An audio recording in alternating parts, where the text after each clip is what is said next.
Hello मेरे प्यारे दोस्तों, कैसे हैं आप लोग। आई होप आप लोग बहुत अच्छे होंगे।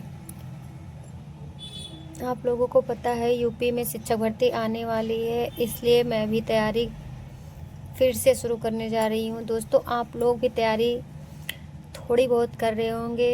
अगर आप लोगों को ऐसा कुछ लगता है कि आपको किसी की हेल्प की ज़रूरत है, तो आप हमारे चैनल में डेली तैयारी के लिए आ सकते हैं और हमारे चैनल को सब्सक्राइब कर सकते हैं। हमारे साथ सुपर टेट की तैयारी कर सकते हैं। सावन में और सुपर टेट दोनों साथ में महादेव की सेवा भी कर सकते हैं और तैयारी भी कर सकते हैं। तो दोस्तों, आज हम आपको बता दें, जैसा कि आप लोगों को पता है कि मैं टारगेट विद अंकित की क्लास ज्वाइन की थी, मतलब सुपर टेट का बैच लिया था मैंने। उसके बाद उसको ऐसे ही बंद कर दिया था क्योंकि भर्ती का कोई आसार नहीं दिख रहा था, इसलिए मैंने तैयारी नहीं की थी।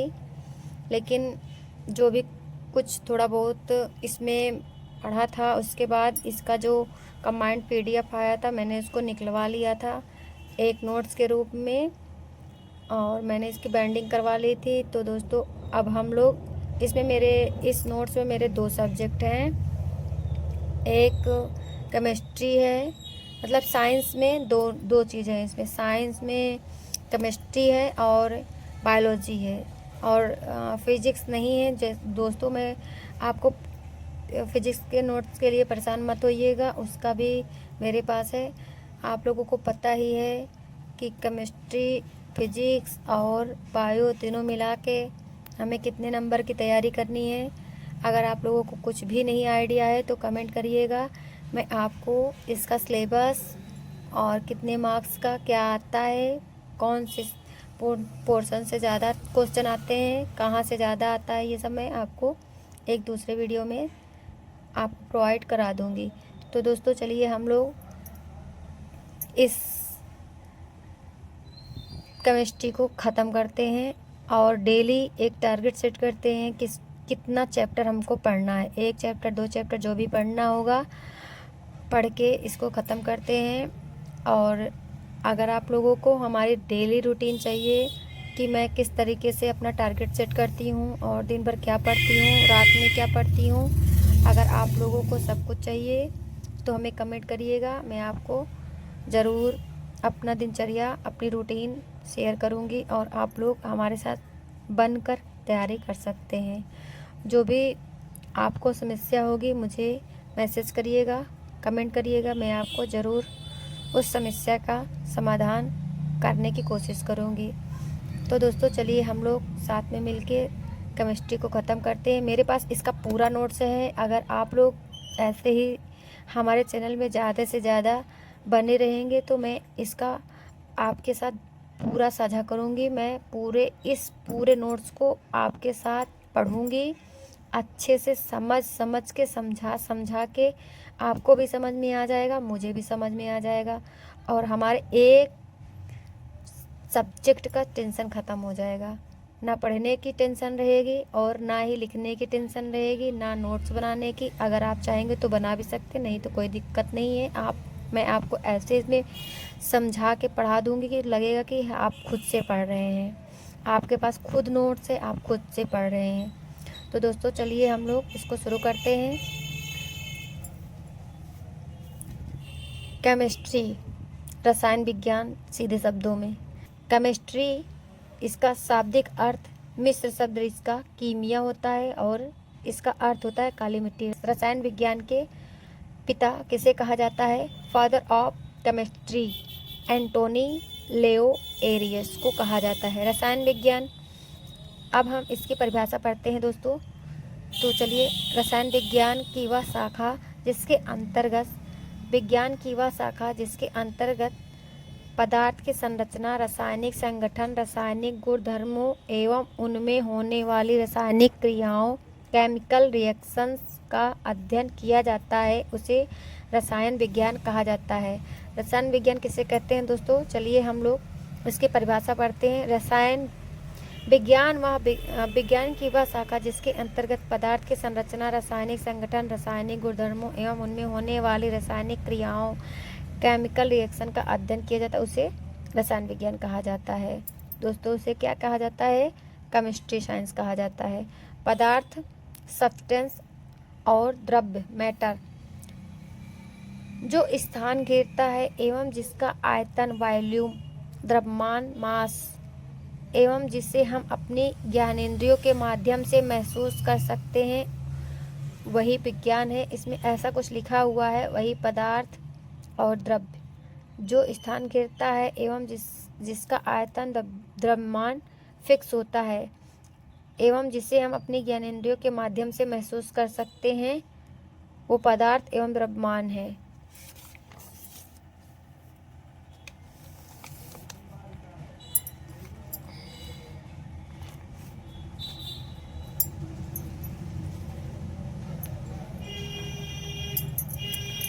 पदार्थ के प्रकार,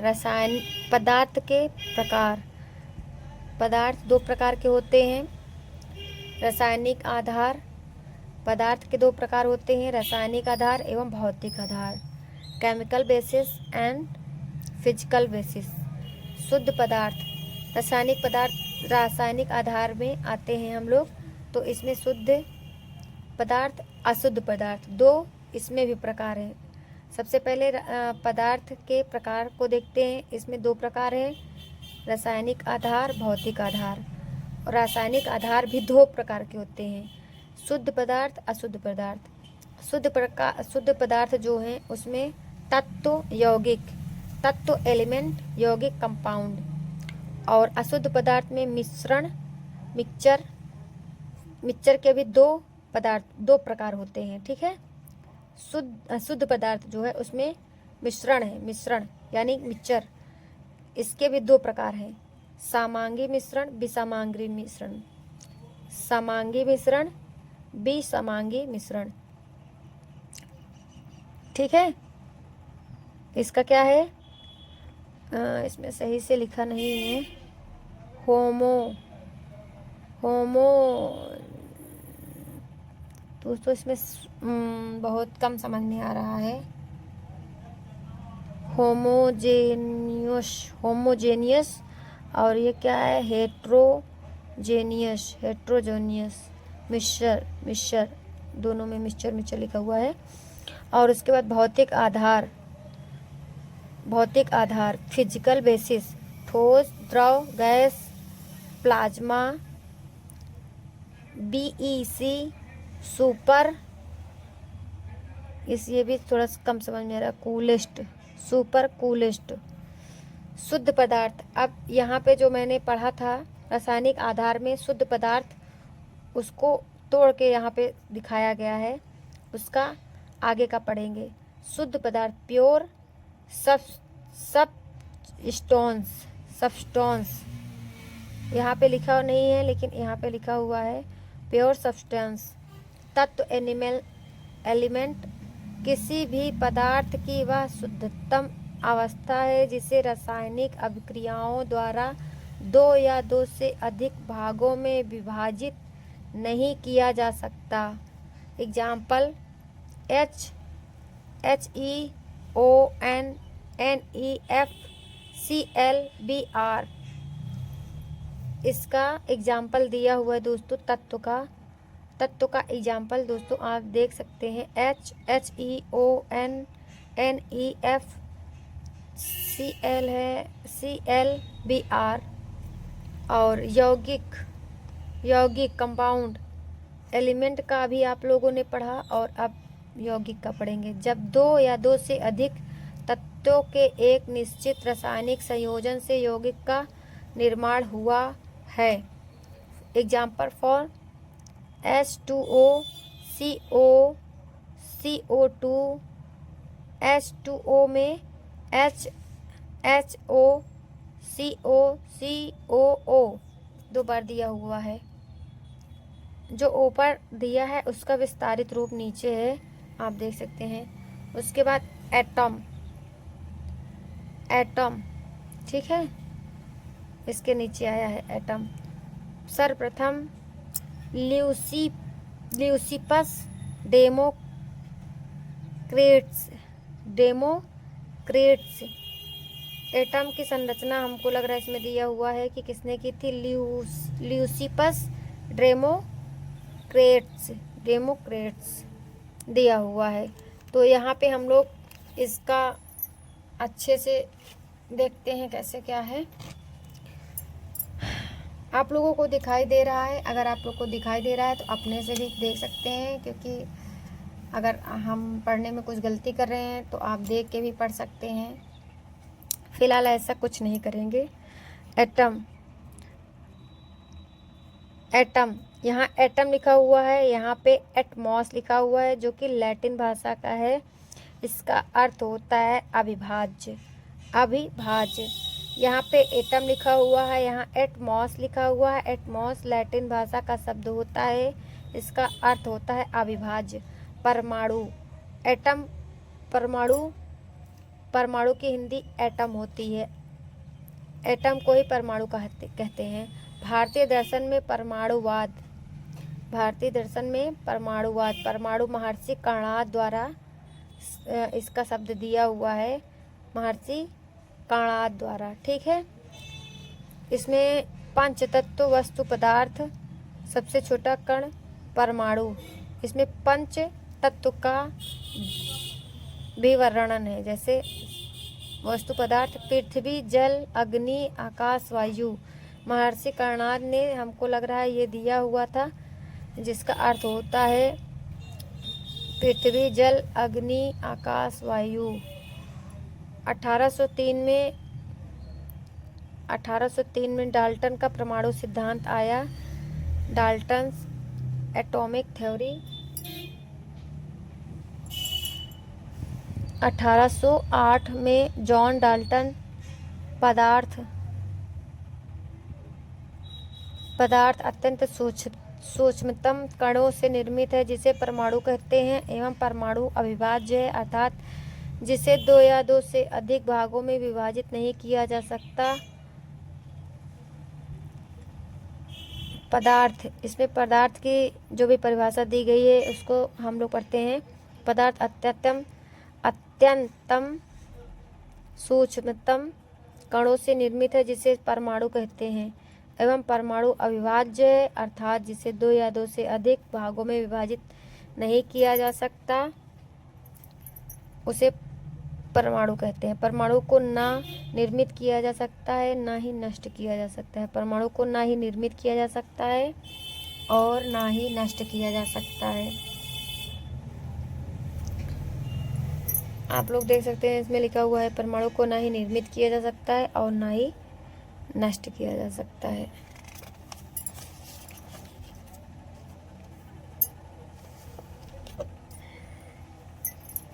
उन्नीसवीं शताब्दी, इसमें परमाणु की संरचना के बारे में विस्तृत जानकारी दी गई है।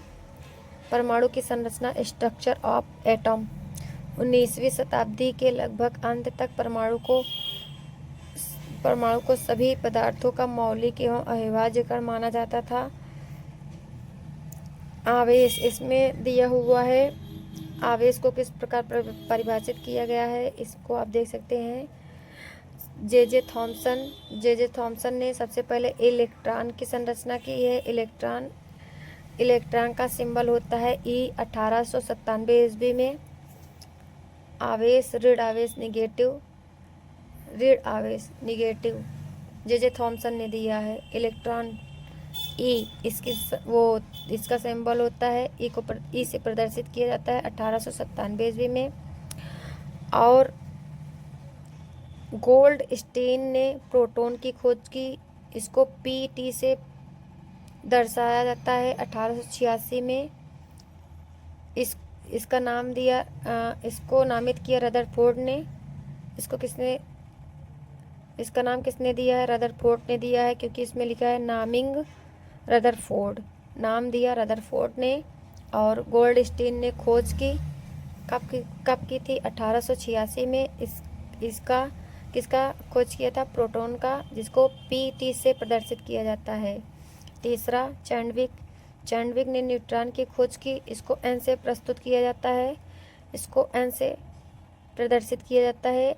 1932 में इसकी खोज की थी। किसने खोज की थी? चैंडविक ने।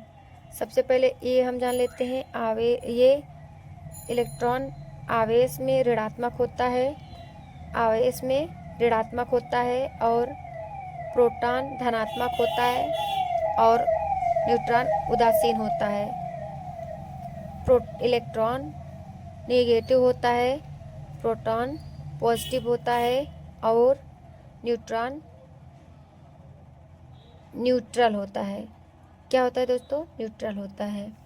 तो दोस्तों इसमें छोटी सी ट्रिक भी लिखी हुई है, अगर आपको समझ में आता है तो आप इस ट्रिक से भी याद कर सकते हैं। Thomson electron, Goldstein proton, Chadwick neutron. दोस्तों ईट पग नाचो, ईट पग नाचो। ई से इलेक्ट्रॉन, ई से इलेक्ट्रॉन। अब इसमें पता नहीं कैसे ईट लिखा हुआ है, लेकिन दोस्तों इसमें था है, ईट होना चाहिए, ईट। थॉमसन, ईट थॉमसन, क्योंकि इलेक्ट्रॉन की खोज किसने की थी? थॉमसन ने की थी। पा से प्रोटॉन, गा से गोल्डस्टीन। प्रोटॉन की खोज किसने की थी? गोल्डस्टीन ने की थी। ना से न्यूट्रॉन, चा से चैडविक। इसका ईथ पग नाचो होना चाहिए था। फिलहाल जो भी लिखा है आप समझ सकते हैं। फिलहाल हम लोगों ने इतना अच्छे से पढ़ा है आगे कि याद हो गया है, कोई दिक्कत वाली बात नहीं है। रसायन इसका जो रासायनिक अर्थ है इसमें देखते हैं हम लोग। कार्बनिक अकार्बनिक, कार्बनिक अकार्बनिक। कार्बनिक में रसायन को दो भागों में विभाजित किया गया है, कार्बन एंड हाइड्रो। और अकार्बनिक पदार्थ तत्व, यौगिक, परमाणु, आवर्त संयोजकता, अधातु, धातु, अधातु मिश्रित धातु, अयस्क, इतने भागों में विभाजित किया है। रसायन को दो भागों में विभाजित किया गया है, कार्बनिक अकार्बनिक। कार्बनिक में कार्बन एंड हाइड्रो, और अकार्बनिक में कम दिखाई दे रहा है। अकार्बनिक में तत्व, यौगिक, परमाणु, आवर्त संयोजकता, धातु, अधातु मिश्रित धातु, अयस्क। दोस्तों आई होप आप लोगों को समझ में आ रहा होगा। आप लोग अच्छे से वीडियो को रोक के नोट्स बना सकते हैं। अगर कोई दिक्कत हो तो हमें कमेंट करिएगा, हम आपके कमेंट को देख के आपकी समस्या को ज़रूर सॉर्ट आउट करने की कोशिश करेंगे। चलिए दोस्तों आगे बढ़ते हैं। परमाणु की संरचना, स्ट्रक्चर ऑफ एटम। परमाणु की संरचना दोस्तों इसमें थोड़ा सा डिटेलिंग कम दिया हुआ था, इसलिए मैं आपको सही से अगर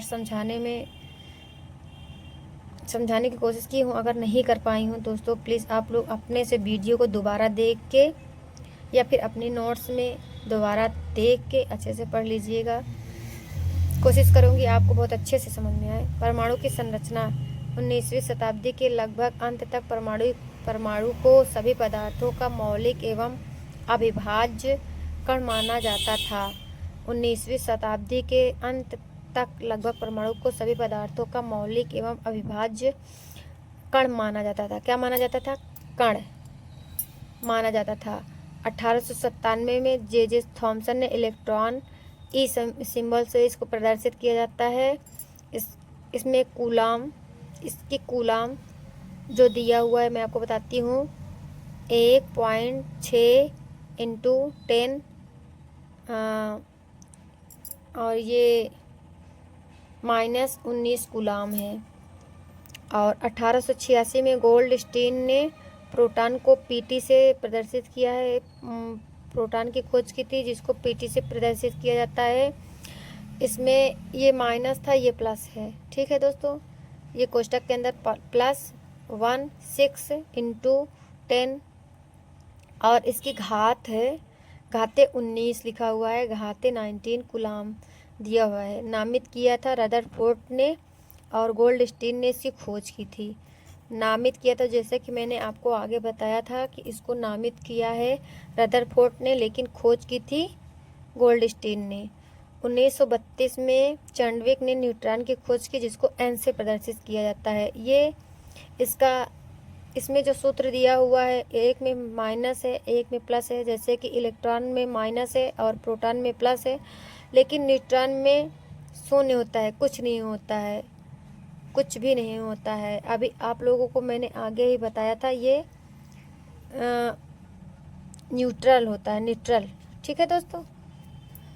भार, वेट, एन, अब इसको क्या कहते हैं ये मुझे नहीं पता दोस्तों। एन हमको लग रहा है जैसे दर्शाने के लिए होता है। सबसे पहले एन पी ई दिया हुआ है, एन पी ई उसका सिंबल दिया हुआ है। आप लोग समझ रहे हैं ना। एन से न्यूट्रॉन, पी से प्रोटॉन, ई से इलेक्ट्रॉन। लेकिन इसको बढ़ते हुए क्रम में देना था, तो इसने इसको हाँ बढ़ते हुए क्रम में ही दिया है। ठीक है दोस्तों, घटते हुए क्रम में दिया है। मास, द्रव्यमान,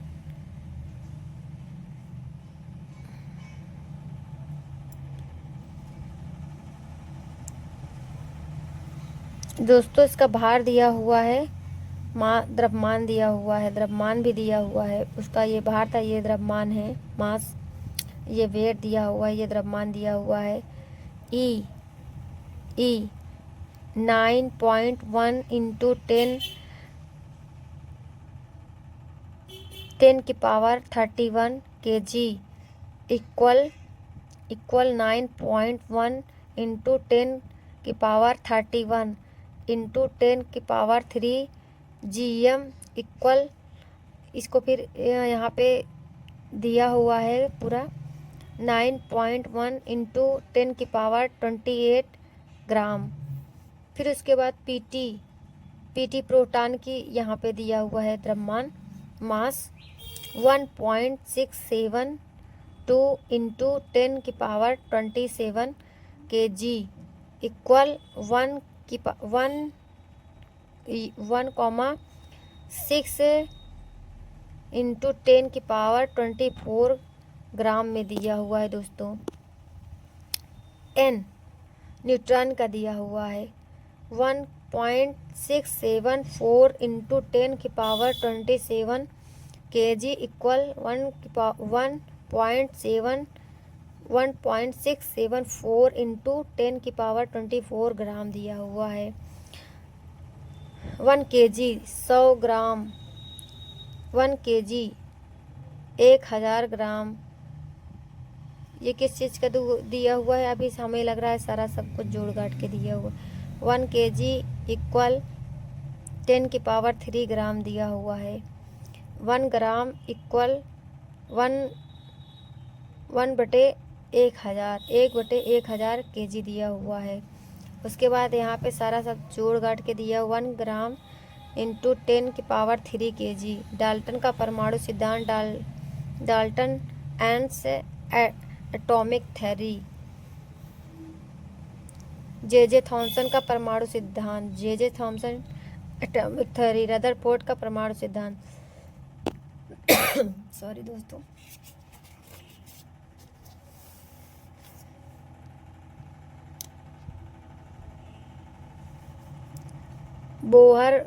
बोहर बारी का परमाणु सिद्धांत। इसमें सारे सिद्धांत दिए हुए हैं दोस्तों, एक एक करके सारे सिद्धांतों को पढ़ा जाएगा।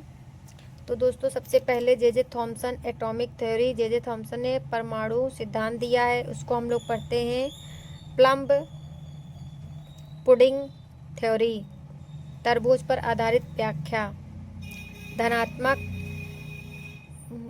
आप लोग को पहले ही पता है जे थॉमसन ने जो भी थ्योरी दी थी वो ऋणात्मक थी, धनात्मक थी, मतलब धनात्मक थी। जो धनात्मक होते हैं उसको लाल से प्रदर्शित किया गया है प्रोटॉन, और ऋणात्मक काले काले बीज से प्रदर्शित किया गया है यानी इलेक्ट्रॉन, यानी कि इलेक्ट्रॉन संरचना स्ट्रक्चर। जे थॉमसन ने तरबूज पर आधारित अपना एक सिद्धांत प्रस्तुत किया, जिसमें उन्होंने कहा कि जिस प्रकार तरबूज के लाल रंग के मध्य काले काले बीज भरे रहते हैं, उसी प्रकार दोस्तों आप लोग को दिखाई दे रहा होगा। अगर दिखाई नहीं दे रहा होगा तो हमको बताइएगा, तो मैं इसको सही करने की कोशिश करूँगी। उसी प्रकार फिर से पढ़ते हैं दोस्तों। इसमें कहा गया है कि जिस प्रकार तरबूज के लाल रंग के मध्य काले काले बीज भरे रहते हैं, उसी प्रकार परमाणु में लाल भाग प्रोटॉन की तरह होता है एवं काले बीज के समान इलेक्ट्रॉन भी प्रोटॉन के मध्य भरे होते हैं, किंतु धनायन एवं ऋणायन एक साथ नहीं रह सकते। पॉजिटिव चार्ज निगेटिव चार्ज, क्योंकि ये एक दूसरे को उदासीन या न्यूट्रलाइज्ड कर देते हैं, इसीलिए साथ साथ नहीं रहते हैं। दोस्तों ये वाला आपको समझ में आ गया होगा। दोस्तों चलिए हम लोग इसको पढ़ते हैं। इसको अगर आपको नहीं समझ में आया होगा तो एक बार और पढ़ लीजिएगा तो आपको अच्छे से समझ में आ जाएगा। Rutherford atomic theory.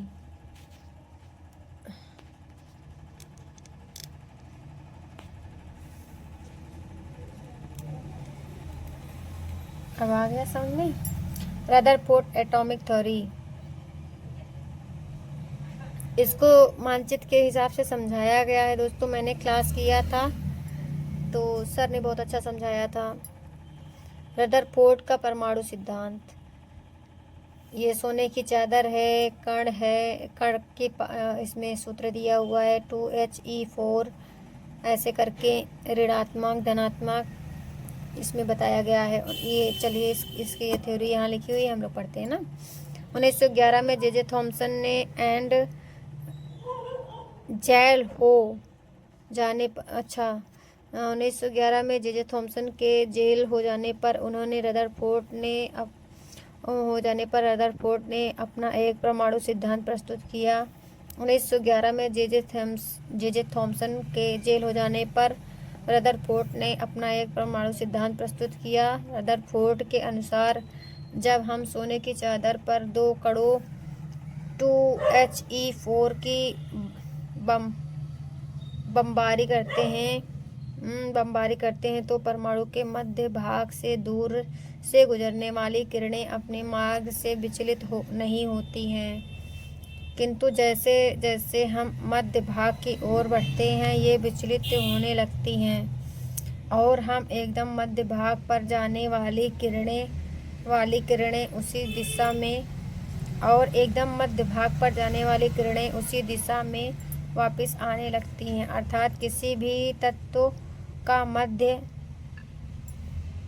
धनात्मक कणों से निर्मित होता है। मध्य भाग मतलब धनात्मक कणों से निर्मित होता है, जिसे नाभिक कहते हैं एवं धनात्मक कणों को प्रोटॉन कहते हैं। नाभिक की खोज और प्रोटॉन का नामकरण रदरफोर्ड ने किया था। इसको आप लोग इसको तो पहले ही पढ़ चुके हैं कि रदरफोर्ड ने इनका नामकरण किया था किस चीज़ का, प्रोटॉन का, और नाभिक की खोज भी रदरफोर्ड ने ही की। इम्पोर्टेंट है दोस्तों, इसको आप लोग ज़रूर नोट कर लीजिएगा।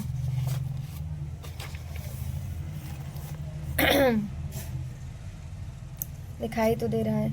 नाभिक की त्रिज्या 10 की पावर 13 cm, इसको कोष्टक में 10 की पावर 15 से 10 की पावर 19 m कोष्टक बंद। परमाणु की त्रिज्या 10 की पावर 8 cm, 10 की पावर 10 से 10 की पावर 8 cm।